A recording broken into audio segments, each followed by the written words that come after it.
Hey, Trev, it's Trevor Gross from CUTigers.com.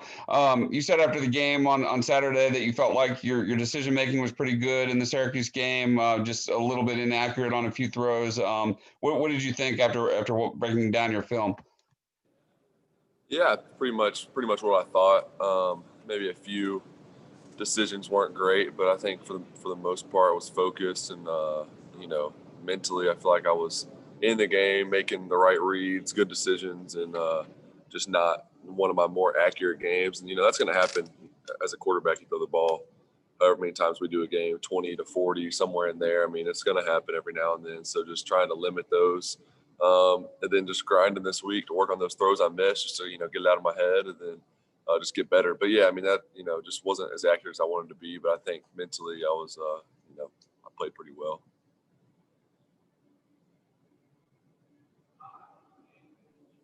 Coach Sweeney just let us know that Skalski will have the arthroscopic surgery and miss the next few games.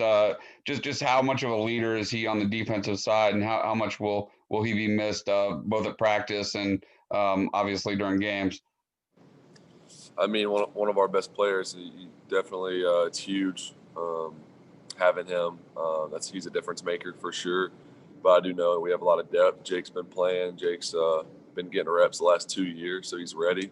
But I mean, yeah, you really can't measure what he brings to the table just as far as leadership, football IQ, athleticism, just all those things. I mean, he's a great player and a great leader on this team. I know he'll still be around, so he'll still be able to lead and help on defense a lot with those guys. So we're just gonna, guys have to step up and be ready to play. I mean, we know this is a year, not necessarily because of injuries, but just with the virus and everything. We've been just preparing for something along these lines, so something to happen like this, and I mean, we'll be ready and we're gonna keep moving forward. But obviously, we're going to want to get him back as soon as we can because, I mean, you won't find a better linebacker than Jamie. So definitely hate it for him, hate it for the team, but, we'll figure it out.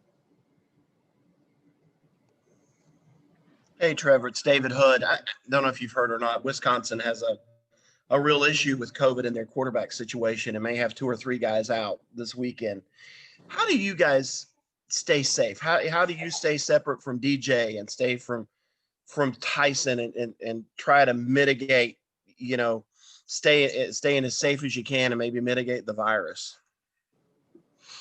Well, obviously, I don't know. I actually just heard about that situation, so I don't know much about it. I don't know how they got it, but I think we do a good job here staying, keeping this, staying our social distance, 6 feet, in our meeting rooms, wearing masks, all those things to where we're not close contacts, we're not around each other, and not like, so we couldn't transmit the virus. And we're getting tested 3 times a week, so that helps. But I know for home games, the seniors get their own room, so I'm in my own room, hotel room, and so that helps. I'm not with, on away games, I'm with DJ, so that's a little bit different. So in home games, we've had more home games this year so far. So and then I think just being responsible as much as you can, trying to stay away from big groups outside of your bubble and in the facility, because I mean, no one really gets it from what I've seen from being at the facility. It's from on the weekends or going somewhere in a big group or being around people that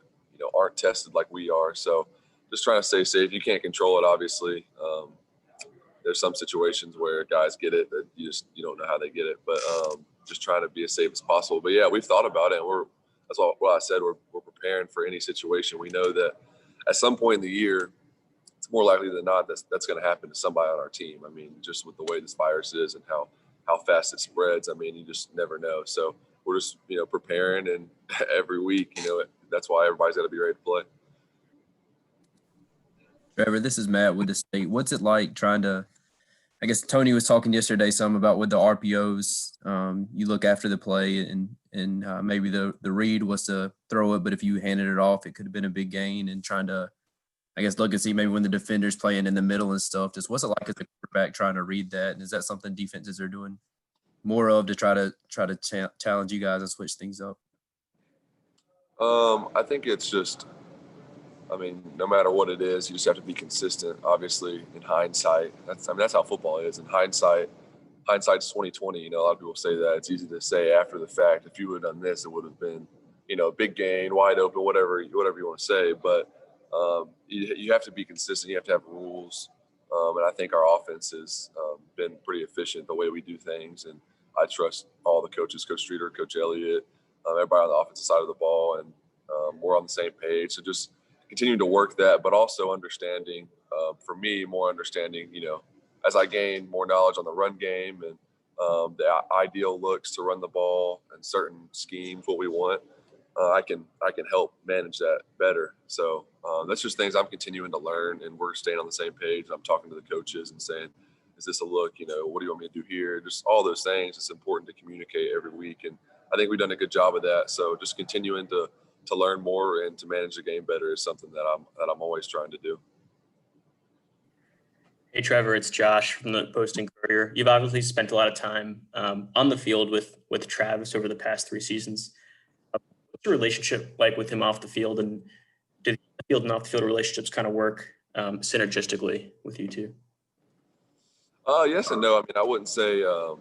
Me and Travis are friends, and we're somewhat close, but I wouldn't say we hang out a ton off the field. I think we're both kind of similar personalities as far as just kind of stay to ourselves a little bit, but just we definitely gotten closer. My first year would never really see him other than here. Then every year, we've hung out more and more, built a closer relationship with them. But I mean, it's just different for everybody on the team. You find, you get your friends that you get really close with, and then on our team, it's cool. I mean, everybody's close, and I'm friends with everybody, but there's just only so many people you can hang out with, on your, I guess, 2 days off a week, or not even that, 1 day off a week. So it's just it's hard to find time outside of here to hang out. But I mean, we're with each other, 5, 6, 7 hours a day here at the facility. So just getting close with all those guys has been fun, and we got a really close knit team. You guys are both obviously mentioned in that Heisman conversation a lot. Does that kind of create like an unspoken bond between the two of you? Not that necessarily. I think me and Travis just understand, just in the position that we're in, and our success up to this point, and what we've shown that we're capable of. There's a lot of responsibility with that, and we need to play well if we're going to get to where we want to be at the end of the season. And I think we both understand that, and that's the biggest thing, is we want to do whatever we can to help our team win, to play the best we can, because we know if we don't, then our potential is going to be limited. So just knowing that every week, you got to play well. Best players have to play well. So that's something that we focus on, and that we just try to improve every week. Hey, Trevor, it's Trevor again. I remember after the Ohio State game last year, Coach Hafley said he had no idea that you run the way that you did against them that night.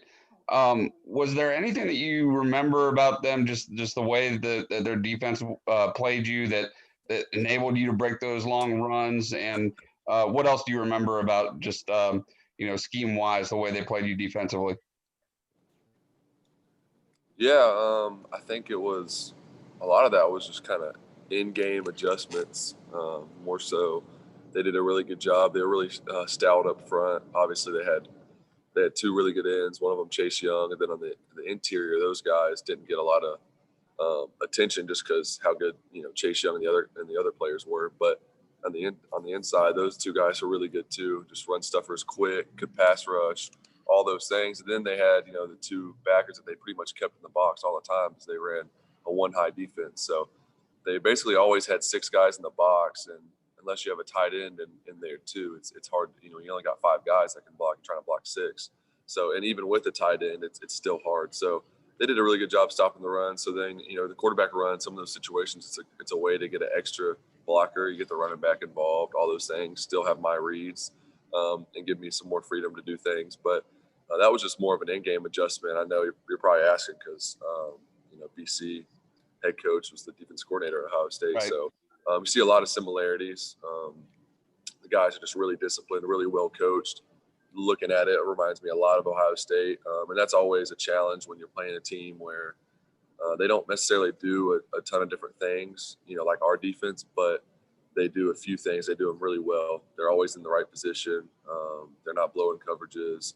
They're not, misfitting reads. The backers, they know what they're doing. So that's a challenge of its own. So they're really good.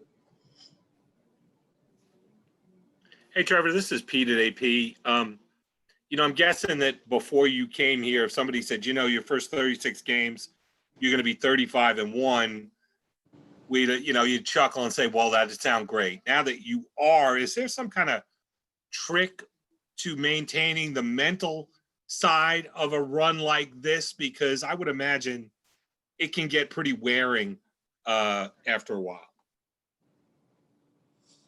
Yeah, I mean, it's just, I think it starts really, I've said this a lot, but with Coach Sweeney, I mean, he's had a lot of success, but he's also had years where they weren't very good here. So he's been on both sides of it, and he's learned that just you have to take it 1 week at a time, and we call it the windshield mentality. You got to always look at what's ahead, not what's behind you.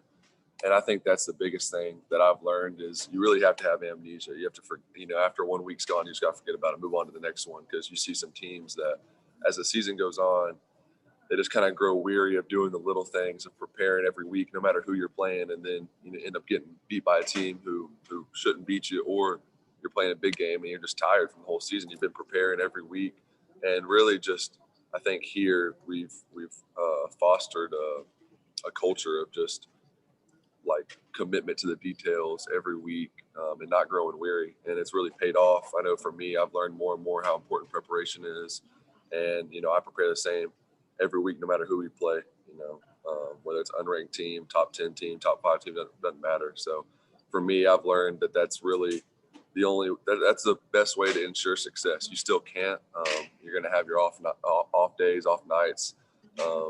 But that's the best way to ensure success is if you prepare the same way every week. So that's what we do.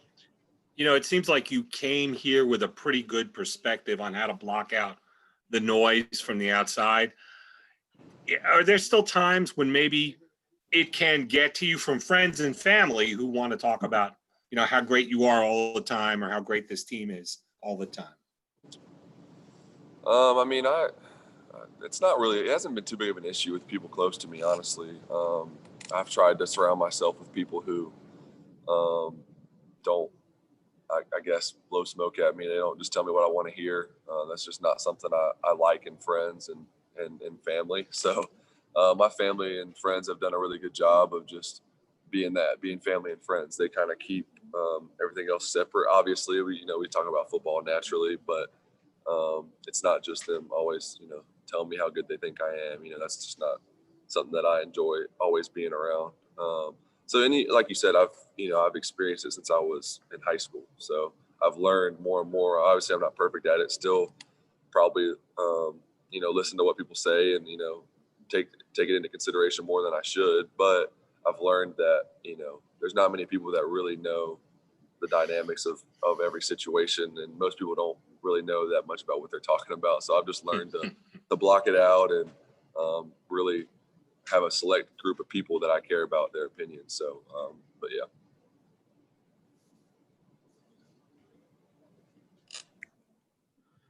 Hey, Trevor. Any other questions for Trevor?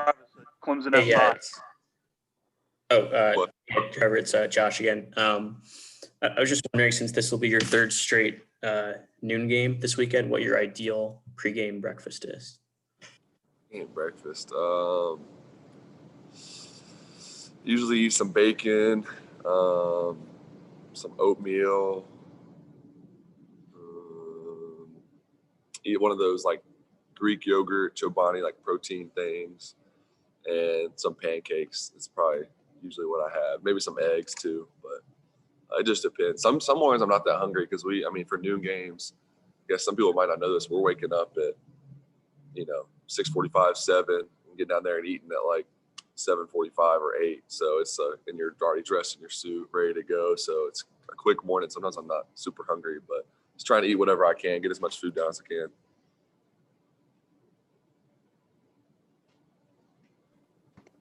Hey, Trevor, it's Mark from WIFF. Dabo said this morning that pretty much the entire team has voted already. I'm just curious if that was voting early was something that you guys had discussed, and considering going back to the beginning of the season when that was one of the things that you guys had mentioned as something you wanted to do this season, was that a priority for you all?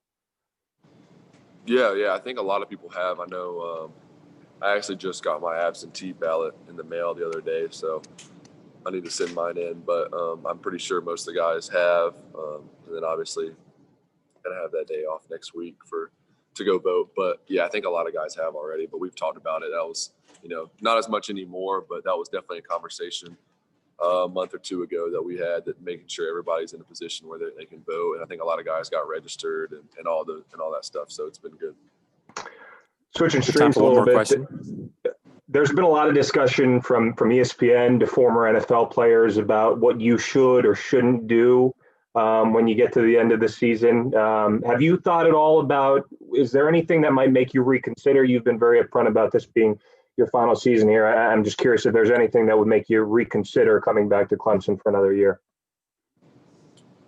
Man, yeah, it's tough. I don't know. I mean, we'll just have to see how things unfold. I think there's a lot of factors in that, but honestly, just really playing this year, putting everything I have into it, not really focusing on next year, whether, I leave or stay, whatever. Obviously I have the option to do either one. Kind of my mindset's been that I'm going to move on, but who knows? There's a lot of things that could happen. So just really focusing on this year, not trying to look ahead, not trying to worry about that. Obviously I can't control it, and really just trusting that God has a plan for me, no matter where that is, no matter where I go, whether that's across the country, whether that's close to home, where I stay another year, no matter what it is, we'll work it out. So I'm not sure. That's a tough one, but we'll see how it all unfolds. Right. Thank you, Trevor.